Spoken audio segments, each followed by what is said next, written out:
Olá, olá pessoal, sejam todos bem-vindos a mais uma aula aqui do nosso curso de programação. Eu sou o professor Márcio Assis e vamos dar continuidade ao módulo sobre HTML. Na última aula eu mostrei para vocês o recurso de implementação de tabelas, inclusive com mesclagem de células, utilizando os atributos housespan e callspan, né? E na aula de hoje nós vamos aprender, ao meu modo de ver, o recurso mais fantástico aí do HTML, que é a implementação de formulários, que vai permitir a interação do usuário, onde o usuário vai poder fornecer dados para a nossa aplicação. Então, como eu estava dizendo, o formulário vai permitir o usuário interagir com a nossa página, né? Interagir com as páginas web.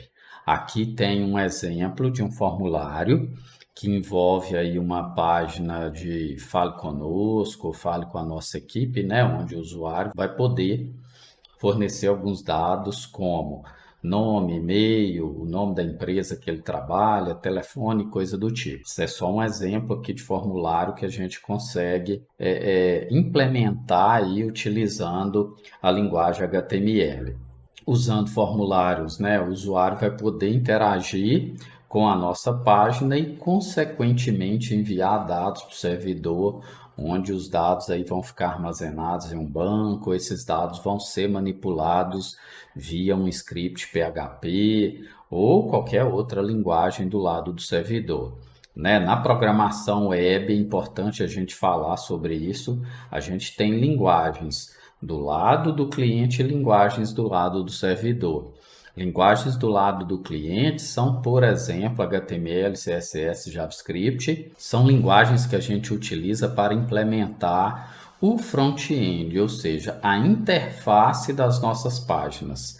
E as linguagens do lado do servidor são linguagens que vai receber os dados lá no servidor, vai manipular esses dados ou vai gravar esses dados num banco, né, e vai devolver aí uma resposta de acordo com a solicitação do usuário. Como, por exemplo, linguagem do lado do servidor, a gente tem o próprio PHP, o Node.js, né, que é um JavaScript do lado do servidor, Python e uma série de outras linguagens, Java, C#, são linguagens que você consegue implementar soluções web do lado do servidor. E aí o HTML, CSS, JavaScript são linguagens do lado do cliente. Aqui a gente tem um exemplo do elemento form, que é o elemento principal que vai nos permitir criar os formulários das nossas páginas web. Então eu abro o elemento form e fecho, e dentro deles aqui eu posso ter uma série de outros elementos.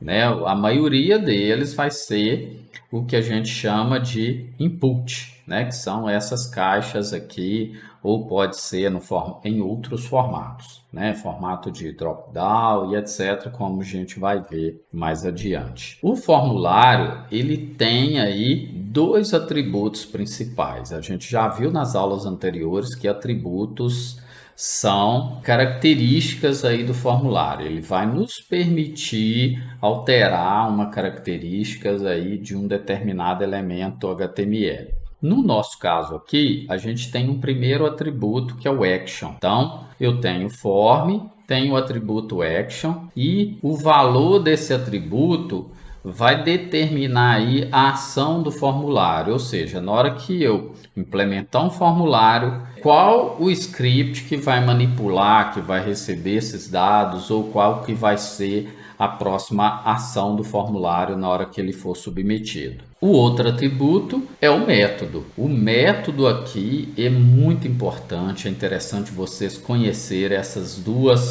as características desses dois métodos aqui, inclusive. Né? Ele é utilizado para especificar como que o dado inserido ali no formulário vai ser enviado lá para o servidor. Como que ele vai ser transportado? Vamos pensar aí nesse método como uma ponte, que é o que vai pegar o dado no formulário e vai mandar esse dado lá para o servidor. Então, há dois métodos aí possíveis para ser utilizados, que é o método get e o método post. Então, ambos os métodos transferem conteúdo. conteúdo, né? Por isso que eu falei que ele é como se fosse uma ponte que vai pegar o dado lá do formulário que está no cliente e vai mandar esse dado lá para o servidor.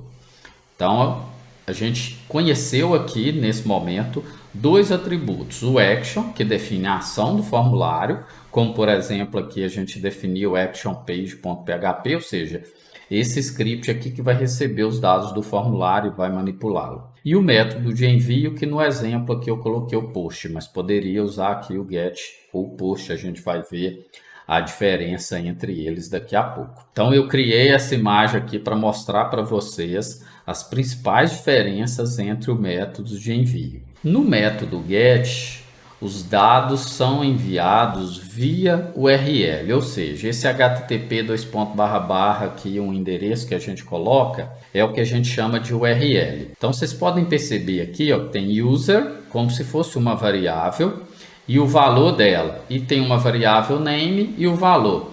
No método get, o dado que é inserido no formulário, ele é enviado para o servidor na própria URL, ou seja, ele fica explícito aqui. O usuário visualiza essa informação. Então tem que tomar muito cuidado com isso.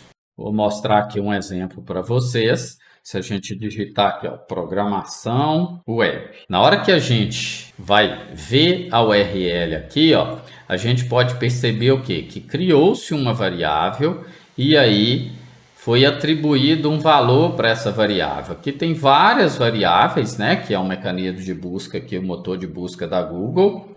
Mas só para vocês entenderem, ó, que o que a gente coloca fica na própria URL. Então, já um detalhe importantíssimo aí que vocês têm que ter cuidado. Não se pode usar o método get para enviar dados confidenciais.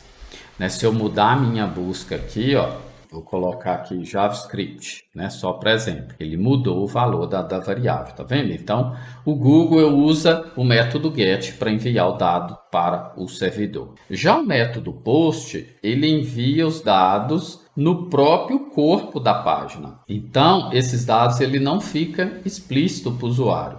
Inclusive, tem um método, o protocolo HTTP, né? E o protocolo HTTPS, que aí os dados, inclusive, são criptografados, né?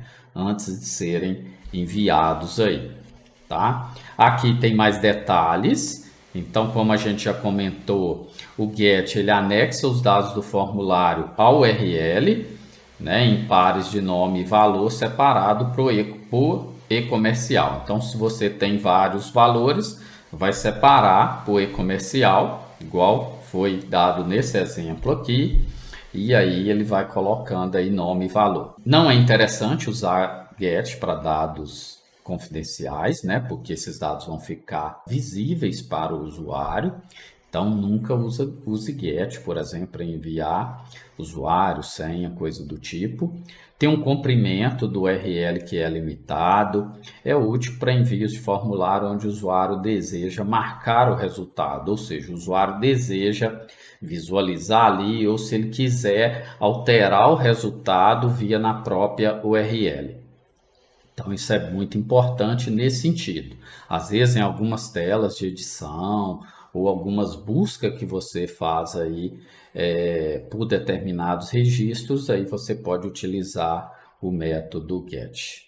Né? Get é bom para dados não seguros, como string de consulta do Google, né? Ou como eu citei aqui no exemplo de você buscar um registro para editar ou para excluir, dependendo da situação aí. O post, aí ele anexa os dados do formulário no corpo da solicitação HTTP, né? No protocolo ali no corpo da própria página.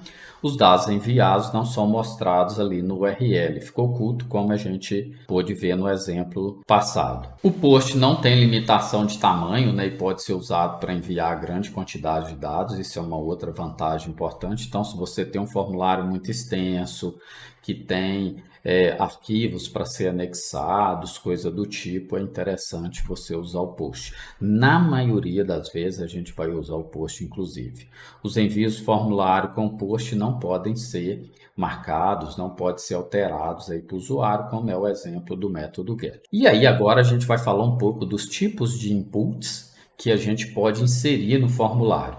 Nós vimos ali, né, no início da nossa aula, o exemplo de formulário, onde tem um rótulo, tem uma caixa de texto, você pode ter outros tipos de inputs ali também, né? Se a gente pegar, por exemplo, para cadastrar um determinado registro.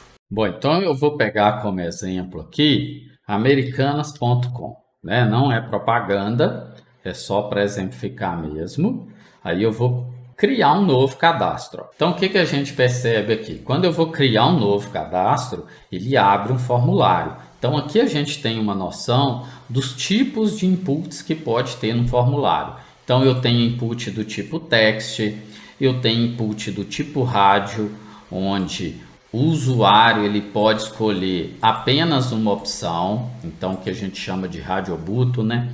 Eu tenho o tipo date, onde o usuário pode informar aqui datas. Eu tenho tipo text, tipo tel, tipo e-mail, tipo checkbox, que é essa caixinha aqui onde o usuário pode fazer algumas escolhas. E eu tenho o tipo senha, onde o que o usuário digita fica oculto, né? E aí eu vou ter os buttons também, né?